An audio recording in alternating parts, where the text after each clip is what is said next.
something that always works is just to give people a ton of agency. One of the most frustrating things I think that can lead to despair, demoralization, and burnout is the micromanagement aspect of it. You need to give them, direction. And you could do that in an inspiring way of like, we want to make a game that speaks to this kind of player, or we want to make a game that wins a bunch of BAFTA awards, or whatever the goal is. Many leaders out there are already in this situation. Their teams are burned out. There's demoralization, there's despair, hopelessness, and now you're a leader. Have you been on a team experiencing game dev burnout? What do you do when your team thinks the goals are impossible and starts to disengage? How do you prevent development from descending into despair and hopelessness in the first place? Demoralization, despair, and burnout are common in the game industry. What started as a dream job often ends up feeling like a slow march towards inevitable failure, all while spending more and more time working.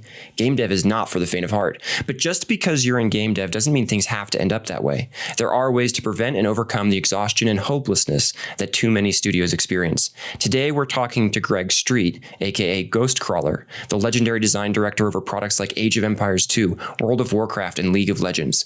Greg has recently started his own studio, Fantastic Pixel Castle, and is here to talk about what it means to lead through and around burnout and despair. Welcome to Building Better Games, Greg. Do you want to give us a quick intro of who you are? Thanks. You kind of covered it. My name is Greg Street, and I run a new studio called Fantastic Pixel Castle. We are making a MMO. Awesome.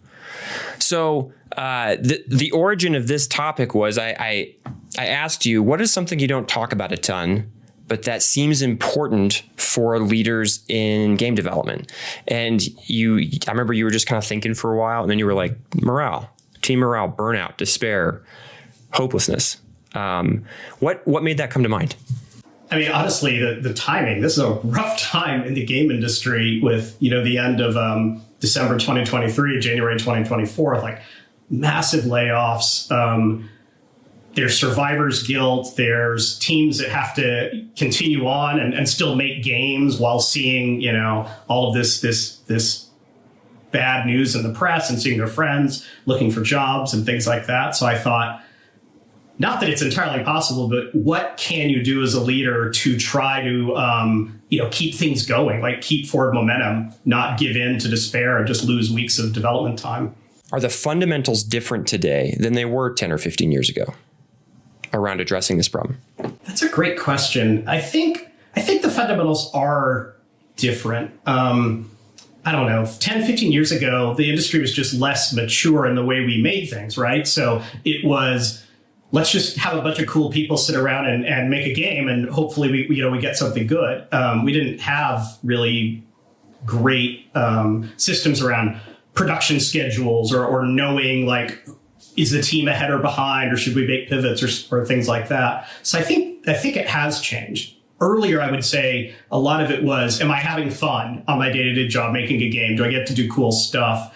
And now there's that added layer of, I think overall we think more about the business, and that's healthy, but it can also, I think, be demoralizing for teams who are like, I just want to be here to make games. As people deal with the personal difficulties that come out of things like layoffs and come out of things like burnout, and you have, for example, like the most I've ever seen, like a high animosity relationship between this group of people who are perceived as like the business people, and then the group of people who are perceived to be like the makers, the workers, or the creators. And it's interesting because I've found, and I'm wondering what your thoughts are on this, that it's hard to have that conversation in a rational way. I think actually both sides react highly emotionally when things get really tough, as you would expect. And there's no judgment there. It's just an observation. And one of the things, again, I've realized is like in this moment where tensions are extremely high, because like literally thousands of people have been laid off in the last couple of weeks. You can't just come in and be like, well, let's think about the evolution of the games. Did you know it's still growing by 5%? Like no one wants to hear that, right? And understandably so. So I'm curious, like what comes up for you when you think about all of that and the sort of emotion, that high charged emotion that's involved. Yeah, one of the problems I still struggle with as a leader is my go-to is logic. And so I'm like, well, logically, let's look. We were spending more money than we were making, but that is not what people want to hear now. They're in an emotional place. And so I'm getting better at it, but it's still a struggle of sometimes a logical response to an emotional problem is never going to land. You need to either answer with emotion or just give it space. No one right now wants to hear about, oh yeah, I guess we took too long to make that game, or I guess we all grew too much during COVID and now we need to shrink a little bit. Like that, it comes across as cold, because it is, cold, out of touch, mean. They're not at all interested in like breaking down why that happened or what led to that. That's just not an interesting conversation to them. And in fact, I think sadly, in some cases, what is a way more interesting conversation for them is like, who do I blame? And who can I be angry at? And why did this happen to me? Like, or let's talk about if this is fair or not, whatever that means. And so there's a lot of this energy in the air. And, as we talk about burnout and depression and things like that, I'm like, oh my gosh. And then we're now coming off COVID, right? For a couple of years, I've heard senior leaders in games say, like, I am taking that therapy role more than I ever thought I would take in my one-on-ones and things like that. And so it's like, but what else can you do? Well, so let's tie it back into the idea of burnout, of that again, despair, the hopelessness, and really, demotivation, right, is often where it starts. There's just, again, a demoralizing effect that happens, and that may come from layoffs. I saw several posts from people that were saying half my team is gone. And just thinking about that and I would love to think that the leaders there were going, well, obviously we won't get as much done as we were going to get done before, but often that part of the planning is skipped, and everything is still expected. And so you're left with this big burden, but it leaves you in this place of, like, okay, am I running towards burnout? Like, is anybody paying attention? Is there light at the end of the tunnel, or will it just be rough year into rougher year into rougher year until I get fired or, finally have a mental break and have to quit or something? Yeah, it's, a lot of people are being asked to do with less. Like, let's say, for sake of argument, your game wasn't bringing in the numbers it needed to, and now you can't afford to keep the whole team. So you shrink. But now you still need to turn the business around. You still need to sell the game. And now you have fewer people to do it with, or you cut features, or, you no longer have esports. You no longer have PvP or whatever. God, that's hard. Like, not only are you being kind of dealing with the consequences of not hitting the success you wanted, but now you're like doing it with even fewer resources at your disposal. That's really hard. Something that came up as we're talking about this, and it's interestingly enough, I have not heard it that much as a complaint, although there was like a Game Informer article, I think last week, that poked at Riot a little bit on this particular topic, whether that's fair or not. I'm going to be honest, I haven't done like intellectual breakdowns of all the layoffs and created a chart of like which level they were at. But there is this feeling right now of, the poor graphic artist or the poor junior designer or the producer that's out on their ass now that lost their job. Basically, they were laid off. And what feels like they were the ones who ultimately suffered the consequences or in effect were held accountable for the poor business decisions that led us to this point. Right. Like you at the top levels, I guess not even at the top levels, I was going to say the top levels of the company, you're encouraged to take bold bets and like, hey, let's try some crazy things because we're not going to succeed if we don't go big. And then when they don't work out, your job as a leader is, well, I need to make the hard calls to shut down these programs. And sometimes I'm making the call to let people go. And so it's like, and you hear this all over LinkedIn and the internet right now. It's like, where's the accountability? If a leader screws up that bad, whatever that means, should they take a pay cut? Should they be let go as well?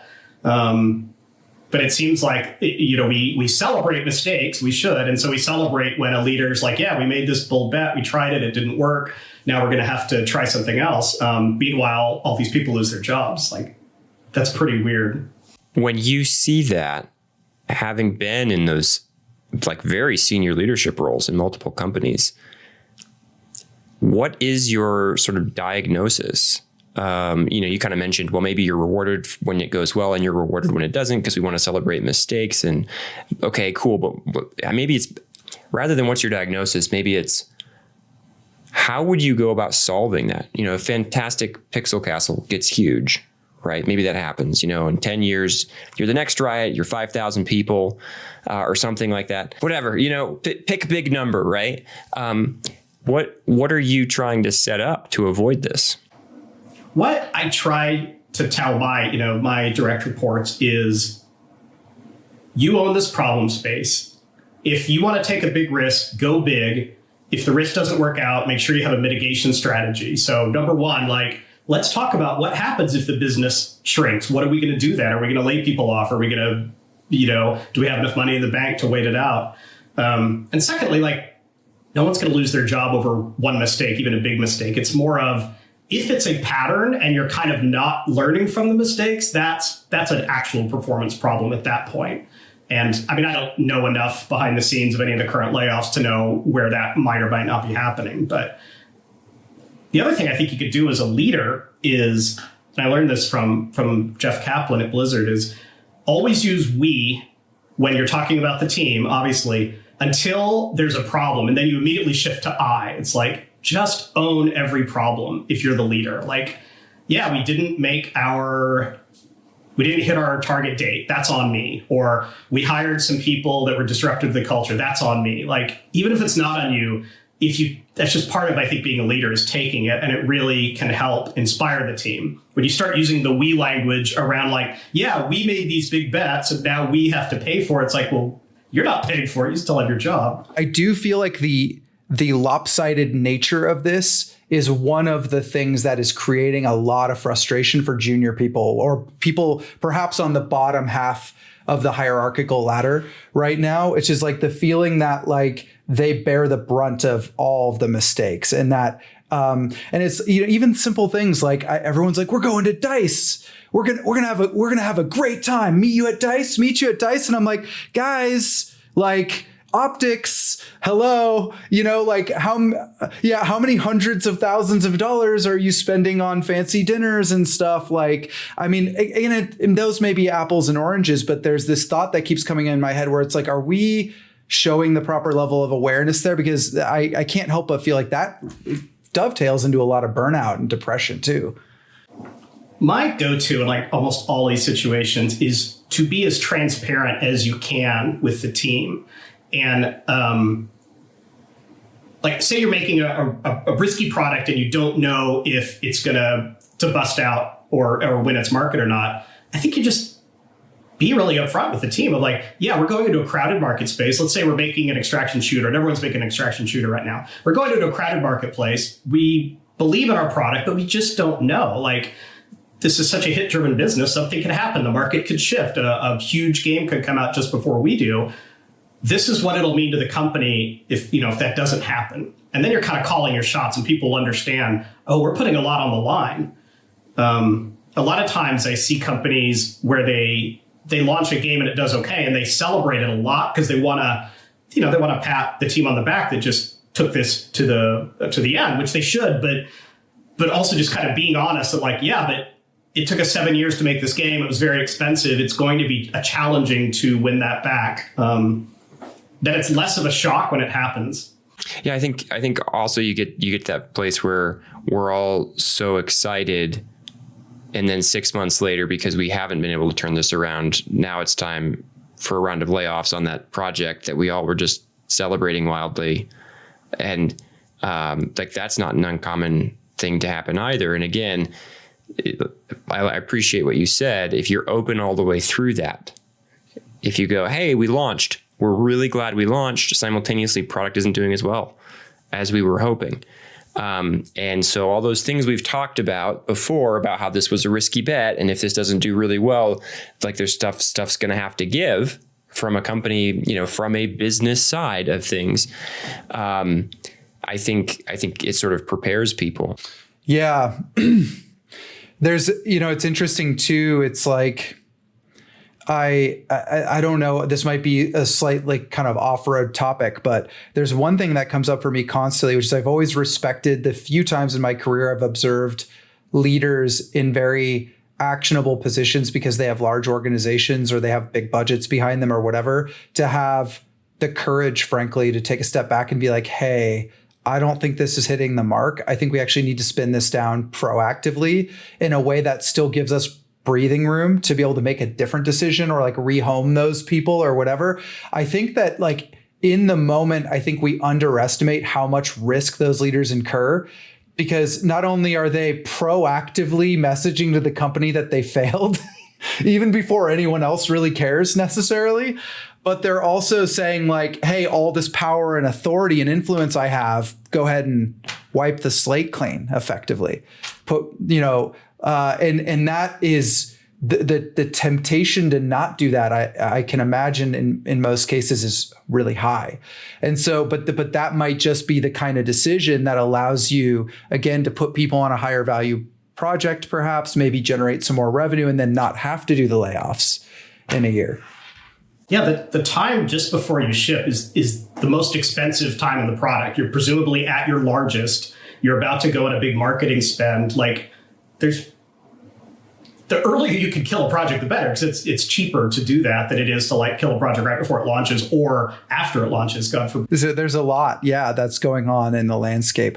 Again, as I think about this idea of depression and burnout, I wonder what you both think about in the moment, what we can do as leaders or how we should think about that when it's happening, because it is happening all around us. I'm sure a lot of studio leads and senior people are asking themselves this question, like, how do I show up in a way that's effective given this?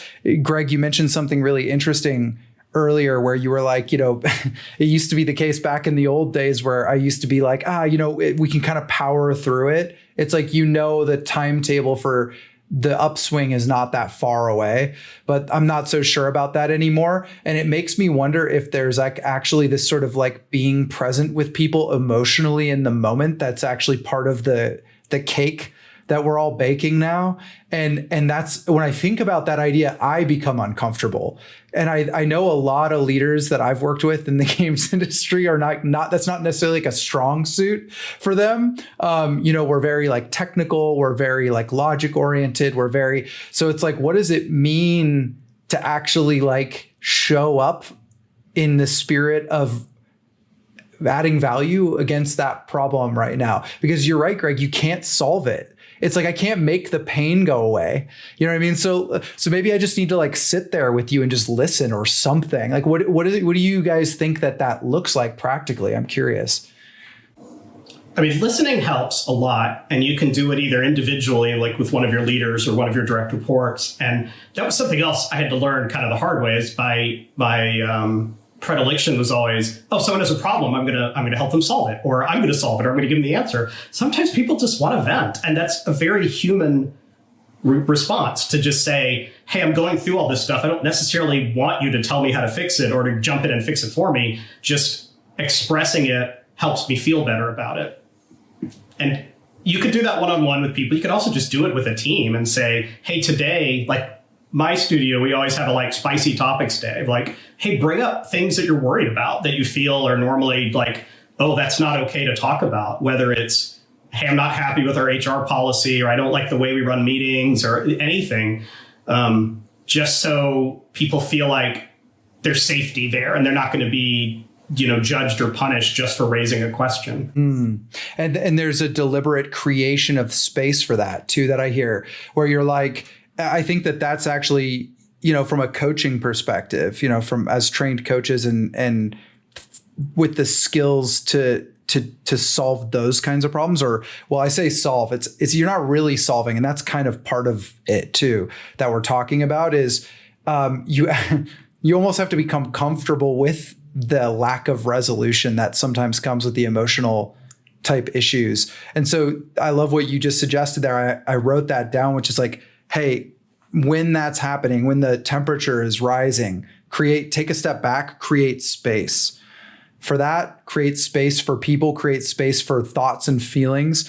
And as a leader also, I would say, know that you may spend 2 hours doing that and not have like clear action items necessarily that come out of that. You may not be able to boil it down with that level of specificity that you might if it were like a feature conversation or, a budget conversation. So, that might be outside of the comfort zone for a lot of leaders. Totally. And to add on to that, you can't just tick off the list either. Be like, okay, I talked to this person, now they're fine. It's like, no, they may not be fine for a long time. Let's say you're starting a game studio, which you are, but there's other people out there, or you're leading a team and you're trying to set up these environments. We talked about the idea of transparency and openness, the importance of listening and things like that. But what does it mean to actually avoid or do your level best to avoid a world of despair and burnout and demoralization? How do you set things up from the beginning so that you don't end up there?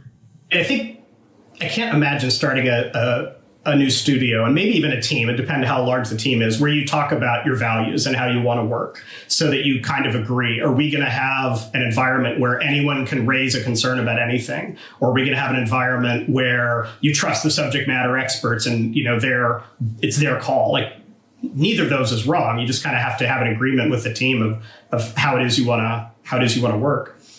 I think for me, something that always works is just to give people a ton of agency.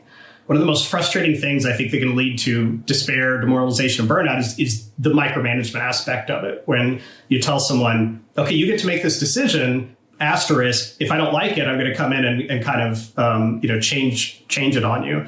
That's very demoralizing, as is people kind of just not knowing their sphere of influence or what decisions they can make. So they end up just coming to you with every single thing. Like, well, do you want to okay this? Do you want to okay this? Because I don't want to run the risk of you someday having to step in and course correct. Mm-hmm. So agency is one. Agency is a big one. We talked about the transparency, I think, which goes along with context. Just make sure, like, why are we pivoting our marketing plan? Well, let's talk about it for these reasons. I just had a discussion with my brand new studio where we were talking about what is our travel policy going to be? Because, of course, everyone would love to fly business class everywhere. Like, who wouldn't? That sounds like a great travel policy. And we just talked about it with the team of, okay, let's look at the cost of a business class ticket to somewhere like China. Let's talk about how many times a year we want to fly. Let's talk about, that overall travel cost is going to be X hundreds of thousands of dollars over the course of years. Is that where we want to spend our money? We could also spend that money to hire another engineer.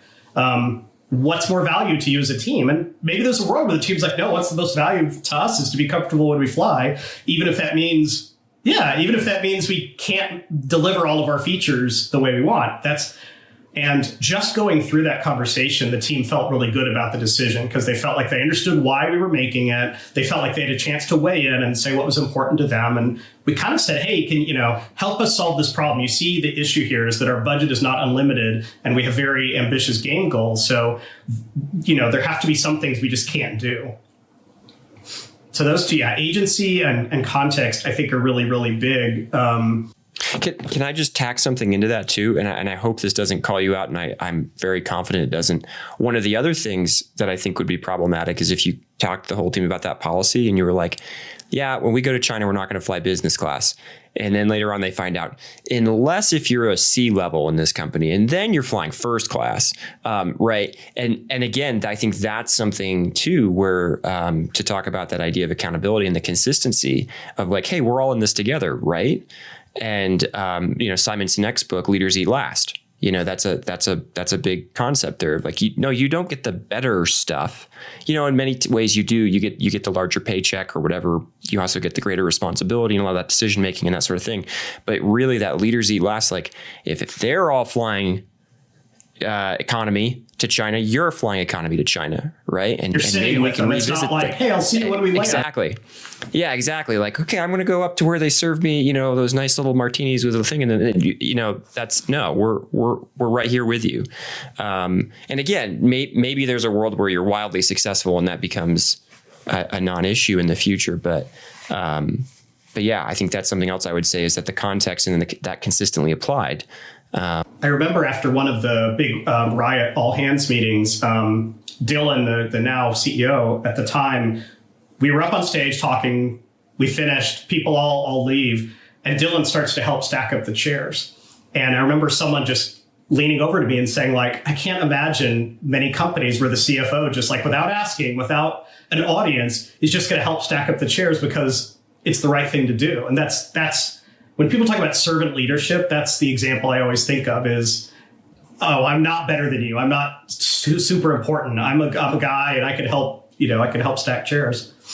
Over the last few years, producers have been asking Aaron and I, what's my role? What are the skills I should develop? How do I advance in my career? Game production is in a rough state. We've launched a course to help. It's called Succeeding in Game Production, What You Aren't Taught. Early feedback from our beta tester and early access audience has been overwhelmingly positive, so we're looking to help even more producers. If that's of interest, check it out in the show notes or head to buildingbettergames.gg and click course. Thanks. Appreciate you listening. Yeah, I keep coming back to this point you made about agency, Greg, and it strikes me that if there's anything that's even remotely in the ballpark of like a panacea against depression and burnout, that's probably the one. Like let's say the whole damn thing burns down, the whole studio burns down. If everyone felt like they had a hand in it, like they had serious skin in the game and that their opinions and their efforts were valuable, like they had real like spiritual equity in the company. Like I think it's so much easier to walk away from that and feel like it was a good experience. And that's such an, I think I really believe in that. And I've seen that time and time again. It's funny. There's a follow-up question, I think, or it begs the question, why don't more game studios do that? Why don't more game studios lean into that approach? And the only answer I can think of, and I'm curious what both of your thoughts are, is that it's actually hard in a completely different way than many leaders are used to run a studio where everyone has really high agency. Yeah, it's a very common pattern where a leader will say to the team, okay, I trust you, you go run with this. And then they go pay attention to another problem. And then they kind of come back after a few weeks. They're like, oh, this is off the rails. Oh, no, maybe everything is off the rails. Maybe I'm a bad leader because I allowed all this to happen because I wasn't paying enough attention. And then they seagull in and cause a bunch of chaos and everyone's unhappy.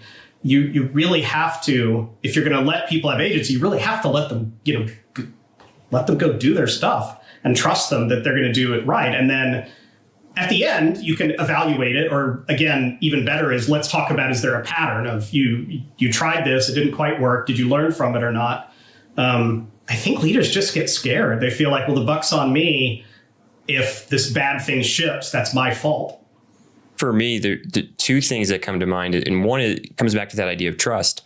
And I think that yes, you want to be trusted by those you lead. You also want to be able to trust those you lead. And if you don't, then you put stricter and stricter constraints on their behavior. And those constraints limit their autonomy. Now, some of that might be okay, right? Let's say, because I think Riot did a phenomenal job with agency. Like you and I, both kind of grew up in that world. And for me, coming out of the military, it was such a breath of fresh air and scary in times because it was like, oh, I'm actually responsible, right? Like I am going to be held accountable for if I do this well or not. And so Riot, I think, did a really good job there. Riot also did a really good job of helping me feel like they trusted me, like the default to trust thing, and that, hey, I'm going to go execute. And sometimes people were like, I don't know if that's the right move, but it's in your space, it's in your sphere, go for it. And I think that also, that second thing, that's in your space, it's in your sphere, go for it. I think something that leaders need to do is, one, trust their people, and two, define the sandbox. Like one thing that you don't want is to have a team that's, let's say they're doing like, I don't know, core content creation for a PvE style game that requires regular content updates. So there's like a lot of stuff they're doing, they're working on it. They don't have the agency to get together on their own and just go, wow, we just came up with a really cool idea for a game. We're going to stop making content for this existing game. We're just going to go start making this new game. That'll be fun, won't it? Like, and we're taking our agents. Like, no, there's a box that you draw. And I think if you trust people, you draw that box as big as possible. And to Greg's point, you provide the context, and now agency can operate well. But if you don't trust them, you draw a little narrow box, or if they don't have the context, you have to draw a little narrow box because they don't actually know how to operate with agency. So just doubling down on what you said is like, that's super important. And I kind of agree it's at the top. You have to draw the box. Even if very senior, very experienced people, you're not doing them a favor if you're like, you could do anything, but not really. Like, I think of it like signing authority, at companies. The CEO can spend any money they want, and then maybe the vice presidents can sign and, spend up to $1 million and down the line. You have to just be honest with people of like, this is the space I'm giving you. You're making PvE content, so you can't change what the game is. You can't, you can hire up to 5 people. You can't hire 500 people. Just show them where the limit is. They'll feel better about it, even if they know there are guardrails. So true. And it's also true. It's more truthful. Like, I love what you just said, because it's like, let's be honest, you can do anything really means you can do anything until you fuck up bad enough for me to get in trouble. Because then I'm going to come talk to you about it, right? And I've seen that before. I saw that at Riot. I've seen it at other studios where it's like, the only reason my manager is giving me an earful right now is because somebody gave them an earful. And I'm like, this is the most reactive way to create that box, right? And so if the only time you create boxes is in that scenario, they're going to be really bad boxes. So like everything was fine. We were all about agency until there was a consequence, right? Like, and so I couldn't agree more. I love that point where it's like, there's a deliberateness and a proactiveness that you want leaders to take in drawing that box. And by the way, you might still be wrong in drawing that box, but I think it's a valuable exercise to do that. And it allows that person to bring their agency to bear for clear goals and outcomes too, which is really cool. As opposed to just, like we all like love to sit around after we just blew budget for like 4 years spinning our wheels and then be like, how did this happen? And it's like, well, I'm like, are you telling me we didn't have a single opportunity to address this in the last 4 years? So yeah, there's a lot of that. So we've talked about agency. We've talked about context. We've even talked about how they interrelate. Anything else that you think about when you think about setting up that environment so that you don't end up in that demoralized, burned out place? I think there's an element of part of your job as a leader is to be inspiring, to set the vision, and it's not what we talked about before of blow smoke no matter what. Like you do need to be honest with them, but people often. They want a leader to follow. And if you're the leader, you need to give them, direction. And you can do that in an inspiring way of like, we want to make a game that speaks to this kind of player, or we want to make a game that wins a bunch of BAFTA awards, or whatever the goal is. Setting that up and being really clear about this is, again, it's almost like drawing the box. It's like, here's where we want to play. Here's where we don't want to play at a super high level. Like, this is the kind of studio we want to be. These are the kind of people we want to attract. Give them that mission, that sense of purpose, I think is really powerful. I love that. Take your people to the promised land. It's like, that feels good to have your leader taking you to the promised land, right?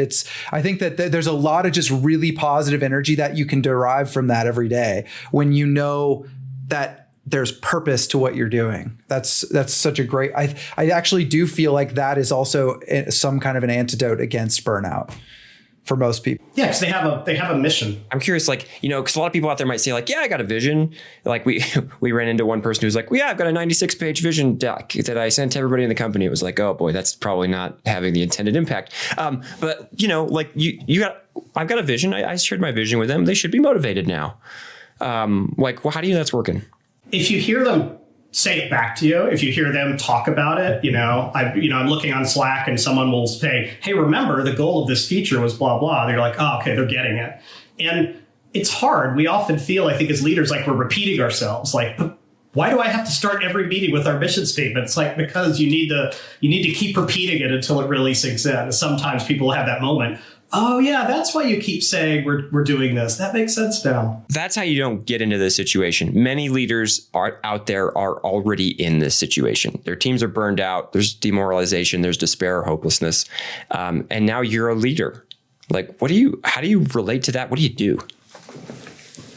I mean, your first job in that situation is you have to take care of your team. And I've been very impressed, I think, with a lot of the leaders right now who are talking about yeah, I may have lost my job. That's not important to me right now. I need to really like make sure my team is okay, and then I'll worry about myself. Or I wasn't let go. I'm still here, but I still have to make sure that my team is good. Like that's always for me the side of a leader. Is like the first thing to do is think about the people and what they can do.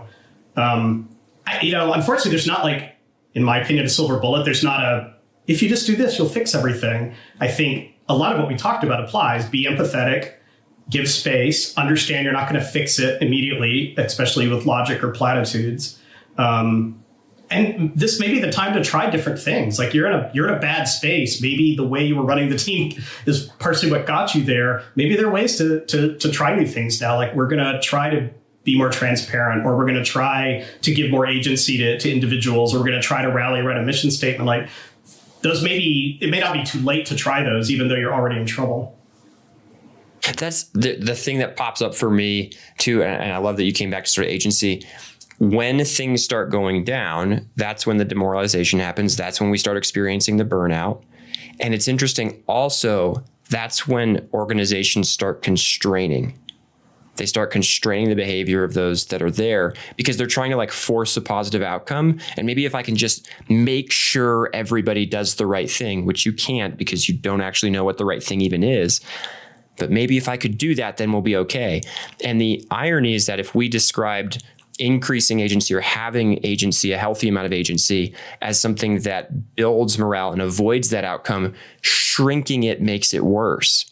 And so you're trying to save things, but you're actually exacerbating the team morale problems you're experiencing. Heroism in a moment of crisis, like that's like the human dream. I mean, we celebrate that stuff all the time. The firefighter who runs into the burning building or stuff like that. So I think moments of crisis are a good opportunity to give people a lot of agency because the adrenaline is probably pumping and they want to, they're in a problem solving mindset. So disempowering them then is probably one of the worst things you can do. Yeah. Yeah. Anything else coming up for you or Aaron, any thoughts that you have about, how do you get, you're there. How do you get out of this? Last thing then to hit on, and Greg, this was actually, I think, at the very genesis of us kind of wanting to dive into this topic, was the conception or misconception, really, that team morale is about, let's say, great swag and going out to nice restaurants as a team. Right. And the funny thing is, I do think that stuff is important. Like, you want to socialize with your team. You want to take pride in your team by having, stickers that you put on your laptop or T-shirts or whatever that you wear.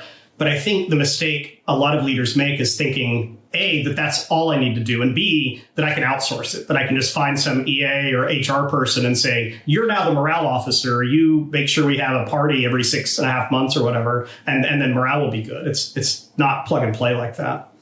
Yeah. And back to what we were talking about cynicism being the gap between what you say as a leader and what people know is true. I've actually seen companies and studios invest a lot into that sort of thing and actually have their team become more cynical as a result. Because when things are bad at work and then your leader's like, here, take this sticker and put it on your backpack. You're like, fuck you is the logical... We're going to have a happy hour tonight, but I'm really busy, so I'm not going to come, which again is just sending the message, oh, you all don't matter. You're the little... Yeah, exactly. There's so many. It's like you missed it. You lost the plot and you thought because you checked the box that the things would get better. And I think that's so much of the point. It's like your team knows if you really care and you're really invested or not. Yeah. Aaron and I have run into, I think they were like culture officers basically. And we were really excited to talk to them because you're like, oh, cool. Someone who's actually there to help maintain the culture. And then we discovered this was more what they did. They organized the trips. They were sort of an event planner type of person. And it went from like this elation of, wow, you're really taking this seriously as you scale to, oh, you don't actually understand what culture is at all. You really, and again, I'm not going to mock swag because here I am very, very proud of my Riot mug or my Riot glass here, that I use all the time. And, but there is definitely, it's a nice, I would say it's like something you should do, but it's by no means any of the essential elements of what it means to build effective morale. And in an environment where I had leaders who were being transparent with me, who were giving me agency, who had some kind of compelling vision for me. And I knew that we don't have money for swag right now. We don't have money for parties right now. I could still be very highly motivated to move forward. Where I think the inverse is less likely, where it's like, oh, I don't know what's going on. I don't have agency. But man, we went out to the 5-star steakhouse, 2 quarters in a row. Woo. And then we let a bunch of people go. Does that mean we spent too much money on steak? I don't understand. You definitely spent too much money on steak at the 5-star steakhouse, but I'll do it again. 12 of those steaks was one artist.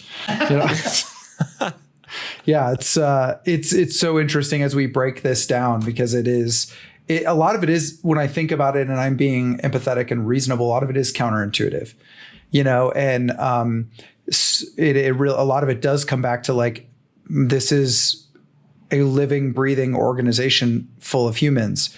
It's not a box checking exercise. You know what I mean? You can't, like, to your point, Greg, you cannot outsource this kind of stuff. It's too important.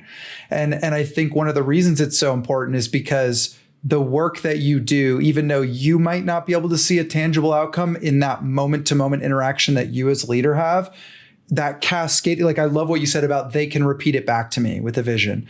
That doesn't just mean that there's value in the moment where they repeat it back to you. It also means there's value in the moments where they repeat it to each other. And there's value in the moments where they make a slightly different decision about what they're going to prioritize on the feature because they remembered that thing you said. So there's a million little things popping up every day, beautiful things from that investment that you made.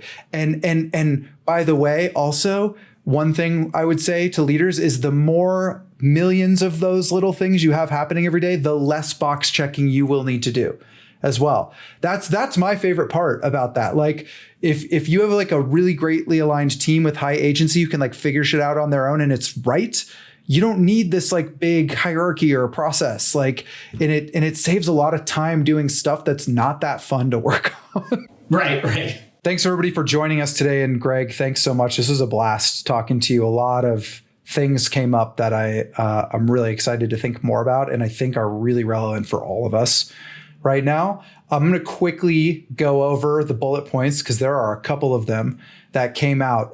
Key lessons for all of you listening to take with you moving forward around the issue of, really dealing with burnout, dealing with depression, dealing with a sort of like highly charged emotional environment we find ourselves in game development today. The first one is really focus on hyper-transparency. Be upfront about the constraints, the risks, what you know and what you don't. You're making an investment in the trust between you and your team when you do that. Be aware of emotion. As a leader, you might be tempted to use logic to solve emotional problems. They are fire and water. Sometimes just letting it be and going on that journey with your team is the best thing you can do. Number 3, you may not have the luxury of next year things will get better. You may need to be in the moment and again, go on that journey and really just demonstrate empathy and compassion as things are happening. 4, create space for people to discuss spicy topics, uncomfortable topics, etc. Recognize that space is value and it's not about specific resolutions necessarily. Listening for 2 hours could be the best thing you can do for your team in that moment. Number 5, cynicism is the gap between what you say as a leader and what your team knows is true. Avoid toxic positivity and acknowledge what is and is not working right now. Number 6, give people maximum agency from day one. This is as close as you'll get to a panacea to handle things like burnout and depression, but also make sure that you define the sandbox. That definition is really going to help them perform, help them focus, and help you have a more enlightened conversation with them after the fact. Number 7, context, or give context always and provide context. Like, for example, when we're talking about that sandbox, it's a context-driven conversation, and make sure you make deliberate bets. And when you make bets, talk to your team and get them invested in what those bets are and aren't. Number 8, be inspiring and set a clear vision. Take your people to the promised land. You'll know it's working when you're repeating it a lot and they start to say it back to you in turn. Now, finally, to wrap things up, when we talk about if you're already in a bad place and you want to walk things back, some things you can do, take care of your team as a top priority. If you really can come in and deliberately say, I'm going to take care of these people because I know we're going through a tough time, and they see that you're prioritizing that, that can go really, really far. And then finally, as we talked about before, be empathetic, give space, and try different things than you did last time. I personally, when I think about my leader going, hey, we're going to do things differently and we're going to try XYZ specific things that we weren't doing before so we don't run into this again, that can be very cathartic. And avoid platitudes or empty words or press conference-y type communications. That doesn't feel good when you know things aren't going well. Perfect. Greg, what should people check out? Where do you want to send people? Our studio is called Fantastic Pixel Castle. I think the website is fantasticpixelcastlestudio.com. We're probably pretty easy to find from a Google search. Happy for people to follow me on LinkedIn or the platform formerly known as Twitter. Yeah, follow Greg on LinkedIn if you want some awesome game development. Some awesome game development wisdom dropping. It's epic stuff. So we will put links to Fantastic Pixel Castle and your LinkedIn in the show notes. And with that, we're going to wrap it up. Thank you so much for being here, Greg. This is awesome. I would love to do it again. Perfect. I think we would too. So maybe that'll happen. Did you enjoy this content? If you did, check out our newsletter where we will deliver one actionable step that will increase your chances of delivering a successful game straight to your inbox. Join game developers across the world and sign up for the Building Better Games newsletter at buildingbettergames.gg/newsletter. Again, that's buildingbettergames.gg/newsletter. Thanks for listening. There's no shortage of challenges in game development, and leaders are often attempting to solve huge problems without the support, direction, or mentorship they need. It leads to stress, anxiety, and often feelings of isolation. We've been the leader filling out on a limb with no help, and we wish that on no one. Because of this, Aaron and I are offering focused short-term coaching for the challenges you are facing. We'll spend time with you every week to help you understand and overcome what's in your way. If you've got problems and want help from coaches who have spent time leading real game development, check out the show notes or head to buildingbettergames.gg and click coaching. Thanks for listening.